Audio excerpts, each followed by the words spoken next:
কে আপনি? আমার দিকে তাকান। কি চান আপনি? এত রাতে পেঁপে বাগানের দিকে কেন যাচ্ছেন? কে কে কে আপনি? কি চান আপনি? প্রতিশোধ। প্রতিশোধ চাই আমি। আমি আমার মৃত্যুর প্রতিশোধ চাই। এ কি বাবা, তুমি এত রাতে এখানে? তার আগে তুমি বলো, ওই লোকটা কে ছিল, আর আমাকে কেন মারতে চায়, আর কেন বলছিল প্রতিশোধ চাই? সব বলবো বাবা, সব বলবো, কিন্তু তার আগে আমার সাথে চলো, তুমি আগে বাড়ি চলো।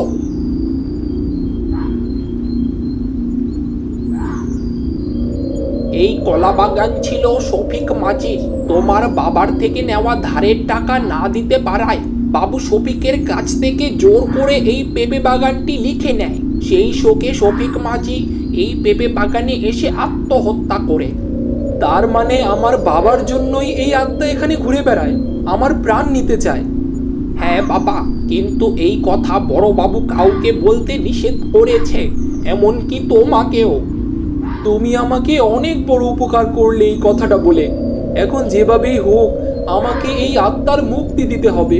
তুমি আমাকে কালই একটা বড় সাধুর কাছে নিয়ে চলো।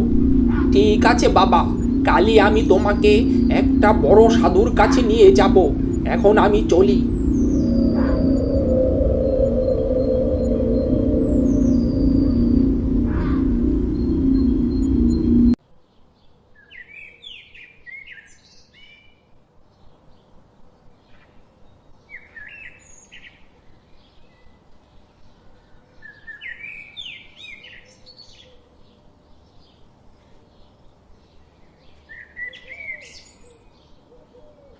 সাধু বাবা, আপনার সাথে আমার কিছু কথা ছিল। তুই কি বলতে চাস তা আমি জানি। বল, কি জানতে চাস? এই আত্মার থেকে মুক্তির কি কোনো উপায় নেই? এই বিশ্ব ব্রহ্মাণ্ডে সব সমস্যারই সমাধান আছে রে পাগল, কিন্তু এ যে বড় কঠিন কাজ। আমি সব কিছু করতে রাজি, আপনি শুধু বলে যান আমাকে কি কি করতে হবে। তোকে আগে ওই আত্মার হাত থেকে রক্ষা পেতে হবে। তার জন্য তোকে মাঝির মেয়েকে বিয়ে করতে হবে। আমার কোনো সমস্যা নেই, আমি মাঝির মেয়েকেই বিয়ে করব। তুই মাঝির মেয়ে নীলাকে বিয়ে করলেই ওর সব রাগ শেষ হয়ে যাবে। কারণ তখন তোকে মারলে ওর মেয়েকে যে বিধবা হতে হবে। ও ওর মেয়েকে অনেক ভালোবাসে, তাই তোকে মাফ করে দেবে।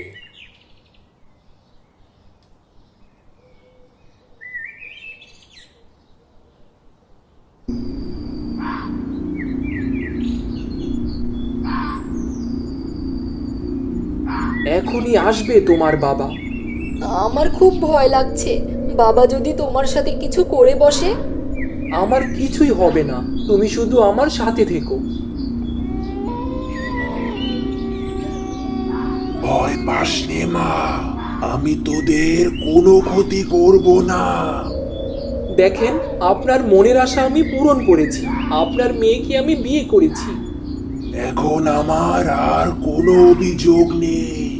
আমি তোমার ওপর প্রতিশোধ নিতে চেয়েছিলাম তোমার বাবার জন্য, কিন্তু তুমি যেহেতু আমার মেয়েকে বিবাহ করেছো, তাই আমি তোমাকে ছেড়ে দিলাম।